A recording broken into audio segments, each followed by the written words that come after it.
Hey ladies and gentlemen, welcome back to the channel. As always, it is Nick here, back with your daily crypto news and analysis, and today we're going to be talking about Ripple and XRP. So let's just dive in and let's talk about a few things. So yesterday I made a video sort of talking about some astronomical price targets for XRP.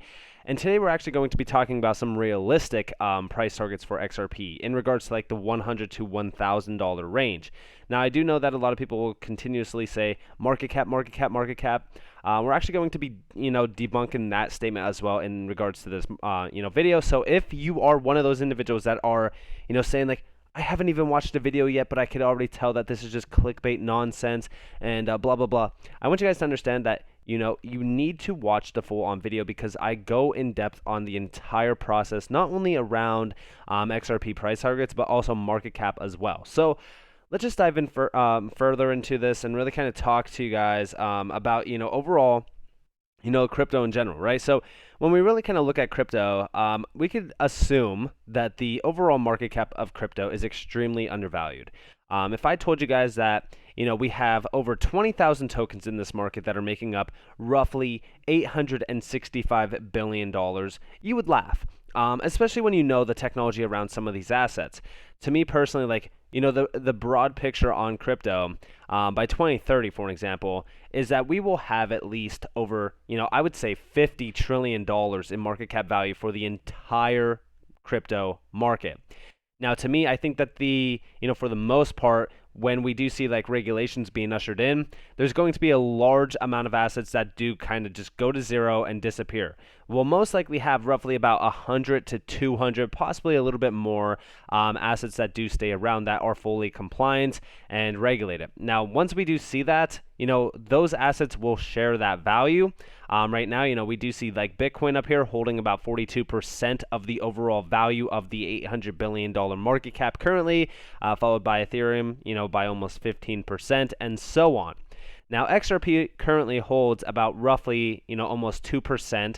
Remember, during 2017, 2018, XRP did hold over 30% market share value of crypto. And again, if we're going to roughly like, the 50 to $100 trillion mark for crypto, yes, is it speculation? 100%. But if we are seeing, the adoption cycle, take over in regards to crypto, which we have been seeing, it's not that unrealistic. Now, let's talk about XRP. Let's talk about the price of XRP. Now, I'm pretty sure I utilized this in a video before. Let me zoom in here just so that you guys can see. So this is on Reddit, a Reddit user. This goes back 5 years ago, right? Mathematically speaking, what is the highest price Ripple could potentially get to due to a large supply of coins and the current rate of adoption? Do you think Ripple has potential to surpass $1 in the near future? And this is before the all-time high was targeted. And we actually do see David Schwartz respond. This is again 5 years ago. It all depends on how big you want to dream. What if Ripple captures Bitcoin's market, share value? $2. What if Ripple, captures the value of all high friction international payments that are now occurring? $20. You could add a multiplier for this for additional demand from people holding XRP to make or facilitate the payments in the future. And yes, there could be multipliers on the price of XRP. We also do see like, what if Ripple captures the value of an increasing volume of international payments driven by the reduction in friction? Maybe $120, same point as above. You could justify a multiplier to this. What if the economy triples in size, the volume of international payments increases, Ripple captures all of that, and people use Ripple for all kinds of other things because it either displaces Bitcoin or equals in size of Bitcoin. That's many times its current size, and we also expand the economy to other planets that also use XRP, and of course like this is just kind of like just a dream, if you will, like other planets that also use XRP, etc. Like this is for the most part, just kind of, just a so on, speculation, if you will. But we do see, like, as for how likely these scenarios are, though, who can say? Ripple, equaling Bitcoin's current market cap sometime in the near future doesn't seem any more outrageous to me now than the, idea of a Bitcoin selling for over $1,000, seemed to me in 2012. Now, again, right, like we go and look at the market share value, or like, when we look at like the market cap of XRP, for an example, at like $100, we would be at like $4.8 trillion in market cap. Now, a lot of people will say like, this is, idiotic, right? Traditional markets, like when we look at like the traditional stock market, like we're looking at like almost $100 trillion in value. Remember, Apple was worth $3 trillion at its all-time high. This is Apple. When we look at it and compare it to XRP, which again, XRP is facilitating instant settlement and sourcing liquidity to achieve instant settlement in regards to the payment system. This is a very large use case compared to what Apple is actually doing. Now, when we really kind of look at that and compare it to, XRP at a $4.8 trillion, it doesn't really seem that unlikely, at least to me, in my mind, right? Now, of course, like I've seen like someone say like 589 for an example. 589 for the longest time has been a little bit of a joke, but at $28.5 trillion, this is nearing that $27 trillion, Nostra Vostra account summary. Do I think that this is possible in the short term? It's hard to say. Again, I don't really, try to speculate too much on these prices, like even like $1,000 XRP at like almost $50 trillion. This is to me, a long ways, ahead. But I will say this, like in regards to like $100 XRP, I don't believe that this is that far away, and I actually don't believe that this is that unrealistic. Remember, just recently, Matt Hamilton said, XRP will hit, $100, sooner. We do see down here, former Ripple executive Matt Hamilton. Let me actually zoom in for you guys, who want to read along with me or so.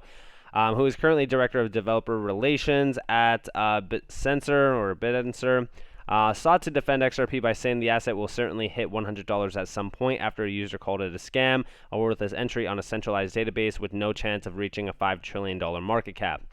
And he basically pointed out that the XRP ledger is not a centralized database, and he basically, talked a little bit more about the database itself. But yeah, I mean, like to me, I do think that XRP could easily hit, $100. We do see down here, the XRP ledger remains the finest blockchain for payments and value transfers. It is decentralized, secure, quick, affordable, scalable, and well tested. The cryptocurrency has withstood the test of time as well. And yes, I mean, like when you look at XRP, and XRP is still at number 7, for an example, while in an SEC lawsuit and being delisted from all major exchanges, it does show the strength that XRP does have. But in regards to like it actually hitting $100, yeah, I mean, like I don't believe that that is unlikely. Remember, like there's people out there that have been saying for the longest time, Bitcoin to $500,000. Bitcoin at a $9.5 trillion in regards to market cap.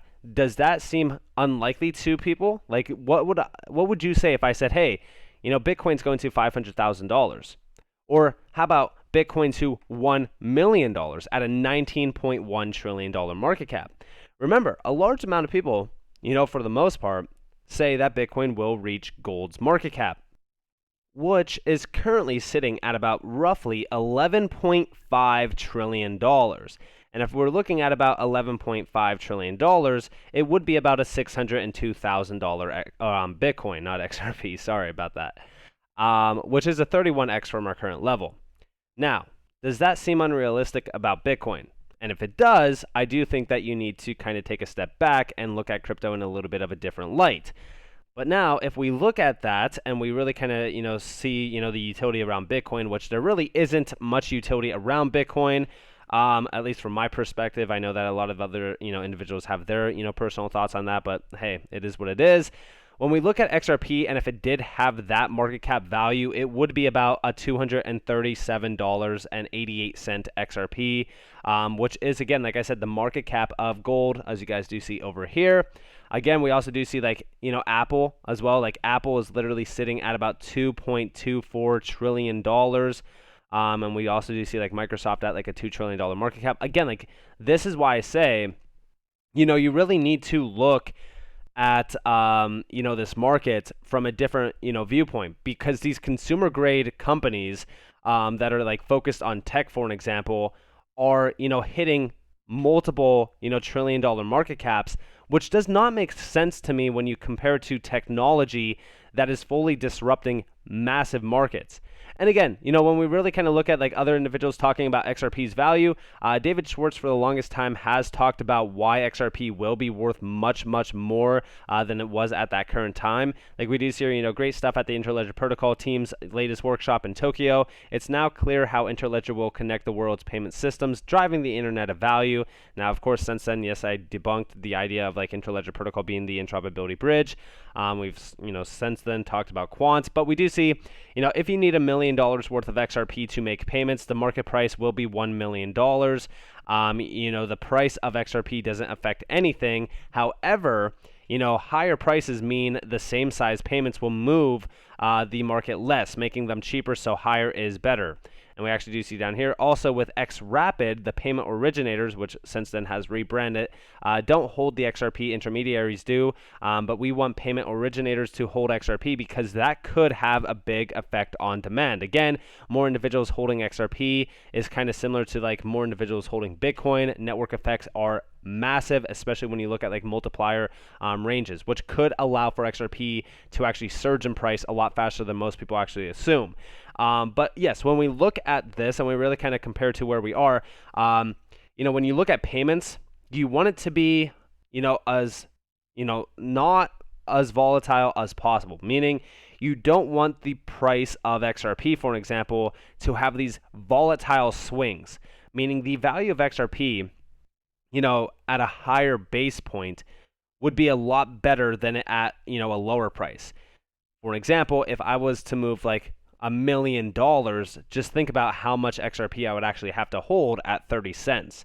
And, if XRP was, at, I don't know, $100, the amount of XRP that I would have to buy or move is a lot less, meaning there's less volatility and also less friction. So the higher price of XRP, the better. And we actually do see over here, David, would it, be beneficiary to XRP to have a higher trade price? If so, how so? Thank you. And here we have a higher price for XRP would help Ripple several ways. And we do see here the most obvious benefit to Ripple of an increased price of XRP is that it increases the value of Ripple's XRP. This means that Ripple has a greater ability to incentivize partners and liquidity. It also means that Ripple can raise more revenue by selling XRP. Wow, shocker, right? They sell XRP. Because I think that is also a major thing around XRP in regards to like a FUD statement. Like Ripple has been, dumping on investors for the longest time. They're not dumping on investors in that sense. Like, yes, it means better, liquidity for the company and also their partners.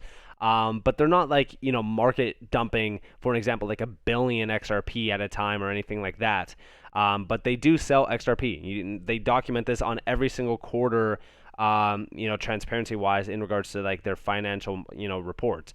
But we also do see like indirectly more value almost always means more liquidity and trade volume. XRP already has, each of the other characteristics needed to be a good intermediary asset, but it will be initially limited by the available liquidity. Greater liquidity will give Ripple more flexibility to target larger corridors, meaning, the higher the price of XRP, the larger the corridors that Ripple can target utilizing XRP as an on-demand liquidity bridge currency.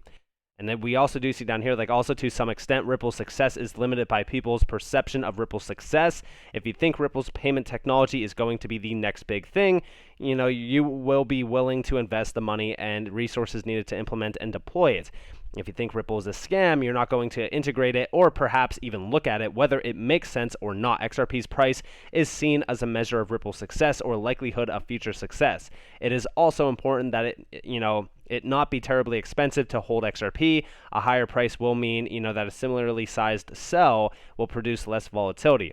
So a higher price could mean, a lower cost to hold XRP. So, long as XRP's general price direction is up, the volatility can be hedged without much difficulty. When Bitcoin sold for $1, you couldn't really use them to buy or sell a house. You can now. Bigger transactions require, bigger value. The higher the price of XRP, the larger the payments Ripple can target. This is why it's very important for XRP to actually increase in value. A large amount of people will say like, why does XRP have to be this price? Can it just be, a stable coin at $1, for an example? No, it cannot. You want XRP to be worth 10, 50, 100 plus dollars because again, at a higher value price means the larger the payments that they can, make, or even like you can make. or, their clients can make. And also, it allows them to target very, very large entities. Now, again, why will XRP be utilized? Well, first off, I've outlined this multiple times in regards to the fees that it does, save for a large client base, but also, instant payments are getting a focus shift. Remember, this is from the ECB. I actually reported on this back in June, bringing European payments to the next stage of public-private endeavor. And they are talking about, basically this next major stepping stone. We do see down here, like public institutions laid the foundations for these improvements. They brought stakeholders together to steer progress.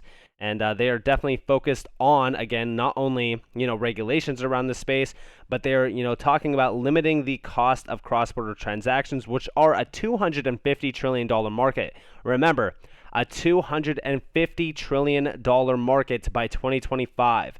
And like currently right now, you're looking at a $156 trillion market. And I do think that that's actually safe to say that going back to, I think that the first, Reddit post actually made sense. Like when we do see down here, like what if the economy triples in size, the volume of international payments increases?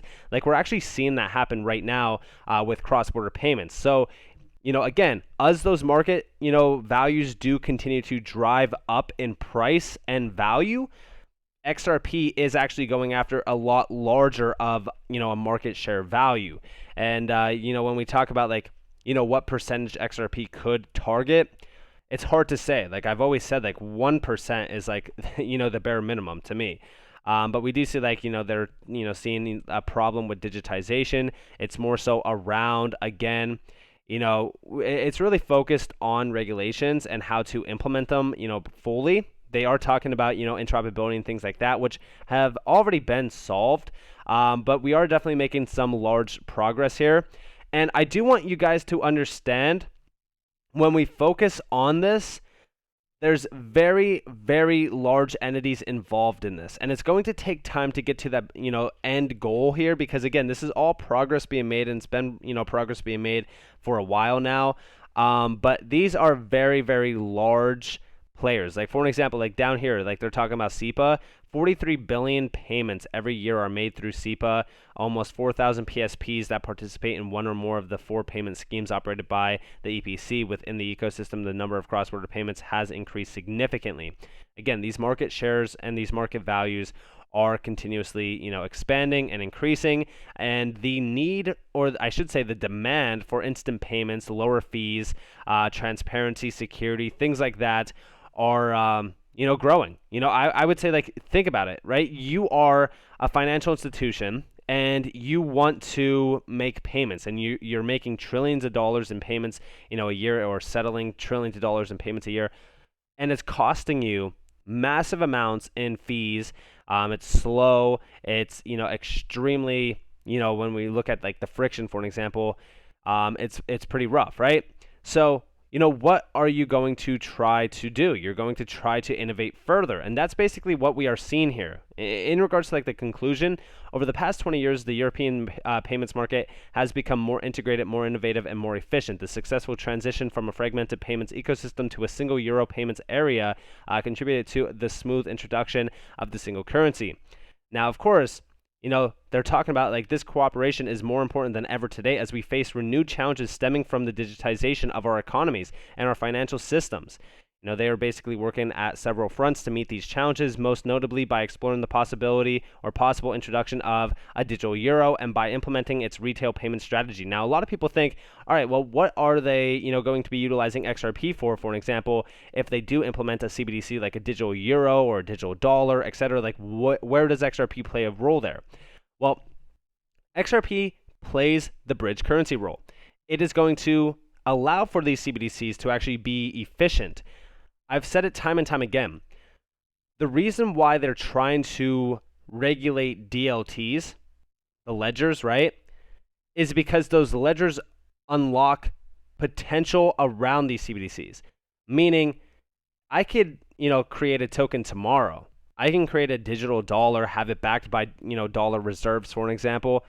But the problem is that it's still just as inefficient as what I'm launching it on. But if I were to issue, for an example, a digital dollar on the XRP ledger, Okay, and this goes back to Matt Hamilton's breakdown on the XRP ledger.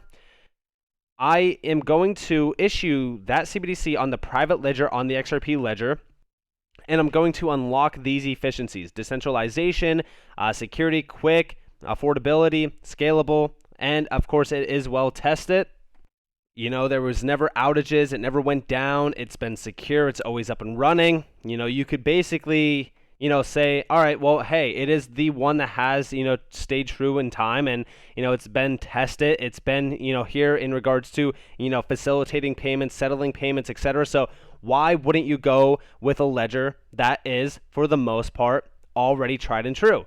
That's why I say, like, these DLTs are the ones that we should focus on, because at the end of the day, these CBDCs do need to be issued on ledger technologies so that they are efficient. Because if they're not, it's the same problem that we see with fiat. We're seeing fragmented markets. We're seeing, inefficiencies around, cost, scalability, settlement times. Like, these are the issues that plague the payments and the financial sector.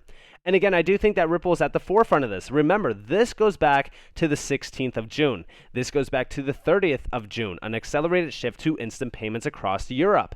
Ripple, for the most part, has been focused on this market in regards to, a settlement time frame on payments. Instant settlement is the thing that we have been looking at. And we do see, eagerness to streamline instant payments in Europe. Like, the ECB, the Central Bank of Europe, has been trying to streamline this, make this a reality for the longest time.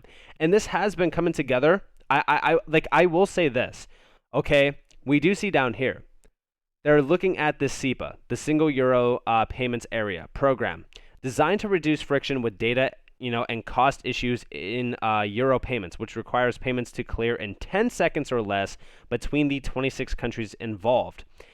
Now, we do see not all PSPs in the region are part of the SEPA network, meaning it is not an inclusive solution for all payment providers.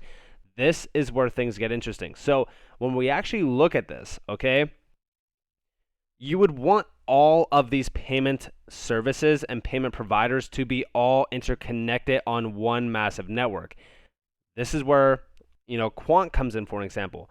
I've said Quant will most likely interconnect every single country to like all the DLTs. It doesn't matter if they, issue a CBDC on, for an example, like the XRP ledger. I think that it is illogical to think that the XRP ledger is going to be the source for all CBDCs. I just don't believe that. I actually think that it's going to be multiple ledger technologies that are going to be adopted in. I think that that's like the safest way to actually look at it and the more realistic way to look at it. But to me, it would have to be all interconnected on, a network of networks, if you will. And that's where like Interledger Protocol also came into play with Ripple, but has since then, become a little bit inefficient compared to like something like Quant. But also, we are seeing a major streamline around a large amount of things. Like we actually do see in the UK, the faster payment system enables payments to move quickly and securely to and between UK bank accounts.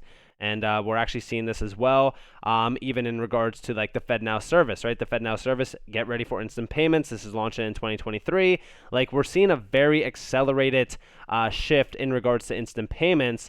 And I actually think that it's funny because, again, we look at like what Ripple is doing. Like they are mentioning like expanding crypto forward solutions like Ripple's crypto payment solution, which again, it does open the doors to make instant payments available to more PSPs. Embracing the crypto strategy would further enable instant payments across Europe, regardless of currency symmetry, or capital resources. And again, it's because it is eliminating the need for funding and removes the need for complex clearing mechanisms as well in the background. Like this is cutting out intermediaries. You're seeing settlement in seconds, not days. And at the forefront of this, you guys already know, is XRP. XRP is at the center point of this. And it's funny because like, you look at XRP and you already look at all of the names that are signed up for it. Like, for example, like Tranglo, interconnected with already like, 1,400 plus, I think it might actually be 1,800 plus financial institutions and institutions alike. Navati as well. Like, Navati is a huge name.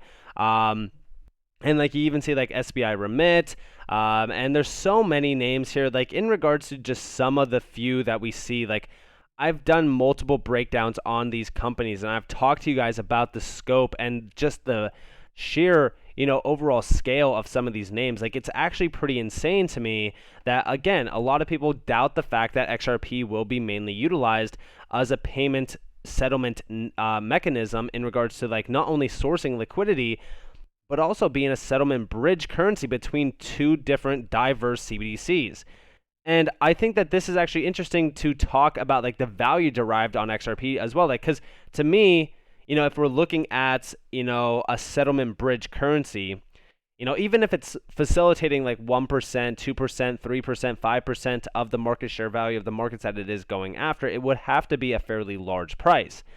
But that's not how I'm going to derive the value of XRP. Like, to me, when we look at XRP's value and we look at it like even at $100, I think that this is a fairly good start. I think that this is a good starting point for XRP long term. In the short term, like I do, tell everyone, please make sure that you are securing profits. Make sure that you are securing, money at least, and not just keeping your initial investment in, because you always want to get that out as soon as you possibly can. But to me personally, like, this is why I do hold a fat stack of XRP, for the long term, the inevitable future ahead, and I have that locked away. Yes, I do also have a bag of XRP that I feel comfortable, selling way before, $100 at roughly like the $8 to $10 range, and possibly even like the $10 to $15 range.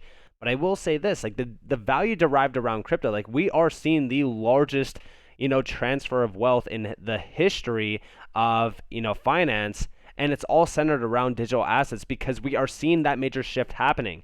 And I know that for the most part, like a lot of people have been hearing this for a very long time, but you also have to understand that these things do take time. This is all progress being made. So with that being said, I hope that you guys enjoyed this video. If you guys did, definitely leave a like, subscribe, to notifications on if you guys want free content. You guys are more than welcome to follow me on Twitter and join the free Discord down in the description below. As always, up to you all, have a beautiful day or beautiful night wherever you guys are in this beautiful world. This has been Nick. Peace out, guys.